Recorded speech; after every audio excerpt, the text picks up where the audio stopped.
चलो यार अगला क्वेश्चन करते हैं। आसान से क्वेश्चन है। क्वेश्चन क्या बोल रहा है? A light hollow cube of a silent 10 centimetre and mass 10 gram is floating in water. It is pushed down and released to execute simple harmonic oscillation. The time period of the oscillation is. तो situation कुछ ऐसी है। ये अपने पास क्या है?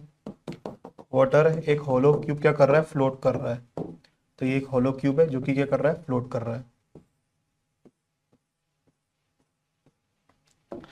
तो अभी जो तुम्हारा mg है और बॉयंसी फोर्स है एक दूसरे को काउंटर बैलेंस कर रहे हैं।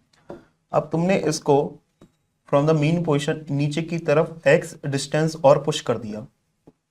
तो तुम देखो ये तो तुम्हारा सेम ही रहेगा, लेकिन ये तुम्हारा बढ़ जाएगा। और कितना बढ़ेगा? ये तुम्हारा बढ़ जाएगा रो ए एक्स इंटू जी। रो मतलब लिक्विड का डेंसिटी ए एक्स। जितना तुमने वॉल्यूम बढ़ाया है, मतलब जो भी तुम्हारा क्यूब का वॉल्यूम था लिक्विड के अंदर जो भी है, ठीक है, एक्स डिस्टेंस नीचे पुश करने के बाद ऑब्जेक्ट का मतलब उस क्यूब का कितना वॉल्यूम बढ़ जाएगा लिक्विड के अंदर, मतलब वाटर के अंदर, तो कितना होगा? वो ए एक्स के बराबर। तो ये मैं एक्स्ट्रा बॉयंसी फोर्स देख रहा हूं, जो ही मेरा एक्स्ट्रा रिस्टोरिंग फोर्स होगा जो कि ऊपर की तरफ लग रहा होगा। और ये जो मेरा एक्स्ट्रा फोर्स है एक्स के प्रोपोर्शन में आ रहा है, इसलिए एस एच एम एग्जीक्यूट कर रहा है। और फिर हमने को टाइम पीरियड निकालना है। और ये किसके बराबर होना चाहिए? मास इंटू एस्केलेशन के बराबर होना चाहिए। तो यहां से तुम देख लो जो तुम्हारा एस्केलेशन आएगा वो rho a x into g upon m के बराबर होगा। मतलब escalation is equal to rho a g upon m into x के बराबर होगा। तो ये वाला जो टर्म होता है वो क्या होता है? तुम्हारा एंगुलर फ्रिक्वेंसी का स्क्वायर। तो निकालने की कोशिश करते हैं।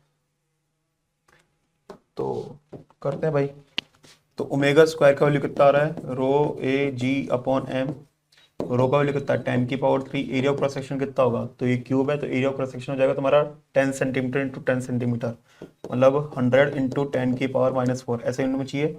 जी का वैल्यू 10 ले लिया अपॉन मास कितना गिवन है? 10 ग्राम गिवन है, तो मतलब हो जाएगा 10 इंटू 10⁻⁻3। तो 10 से 10 निपटा। ये हो जाएगा मेरे हिसाब से 10⁻4। तो ये अपना ओमेगा स्क्वायर है। तो ओमेगा कितना आ रहा है अपने पास? 100 रेडियन पर सेकेंड। और टाइम पीरियड क्या होता है? 2π/ओमेगा होता है, मतलब 2π/100, मतलब 2π इंटू 10⁻⁻2 सेकेंड। तो यहाँ से y का वैल्यू कितना आ रहा है? y का वैल्यू आ रहा है 2 आ रहा है। तो y का वैल्यू 2 आ रहा है। तो आंसर क्या हो गया अपना? ऑप्शन 3। आसान से ही क्वेश्चन था।